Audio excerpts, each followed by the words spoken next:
L'éco-conception, c'est créer en tenant compte de l'impact environnemental de nos décisions. C'est de créer avec des ressources les plus durables possibles et de générer le moins de déchets possible, évidemment. Donc, un accompagnement en éco-conception, en fait, c'est un travail dans lequel on va être comme des conseillers pour une production théâtrale donnée. En ce moment, on accompagne le nouveau théâtre expérimental et Ondinoc sur la pièce L'Oncle Bois-Bouche, qui sera présentée à l'Espace Libre à Montréal. Le NTE a toujours questionné le théâtre. Ça commence déjà lors de la fabrication du théâtre. La fabrication, c'est à la fois le texte, c'est à la fois la pensée du théâtre, mais c'est aussi comment on va réaliser le théâtre.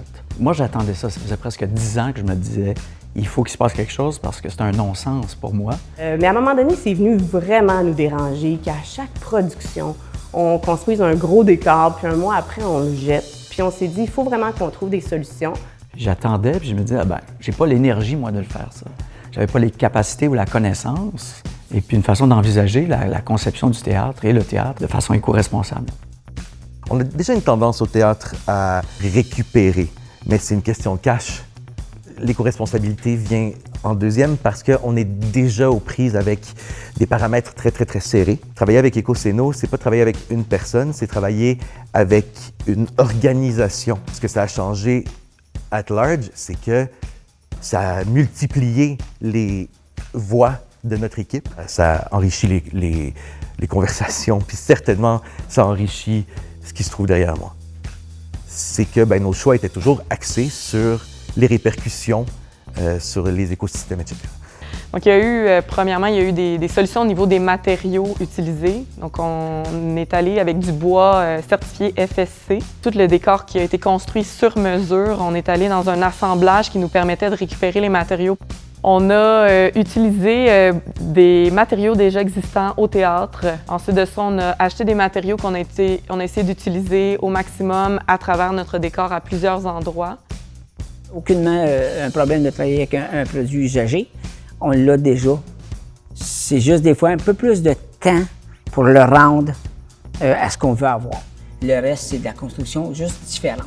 On ne met pas de colle, on peut taquer à certains endroits, puis on visse.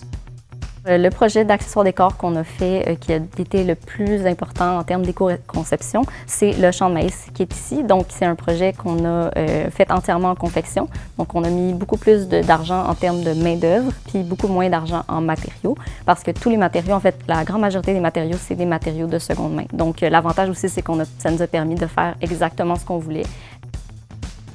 L'objectif d'un accompagnement en éco-conception, c'est d'outiller tous les membres de l'équipe de production afin qu'ils puissent appliquer les solutions d'éco-responsabilité à leurs futurs projets créatifs. Donc, c'est vraiment de pouvoir les laisser être indépendants et comprendre comment appliquer l'éco-conception à leur travail. Pourquoi qu'on ne le ferait pas? C'est facile, c'est là, c'est à notre portée. Il faut avoir les bons matériaux, puis les maisons de production qui veulent aussi embarquer avec nous autres là-dessus. On comprend les réflexes qu'on doit avoir, on comprend les recherches qu'on doit faire. Puis je pense pas qu'on pourrait jamais revenir à ce qu'on faisait avant. C'est sûr que c'est des habitudes qu'on va garder, je pense, pour toujours. Après ça, moi, si le scénographe il est content, puis que le résultat pour moi est le même, je suis d'autant plus satisfait parce que je dis, OK, après je suis fier de ce qui a été fabriqué, du bâti, parce que je dis ce bâti-là a du sens par rapport à la réflexion, par rapport à tout ce qu'on souhaitait comme artiste, mais comme humain, comme citoyen.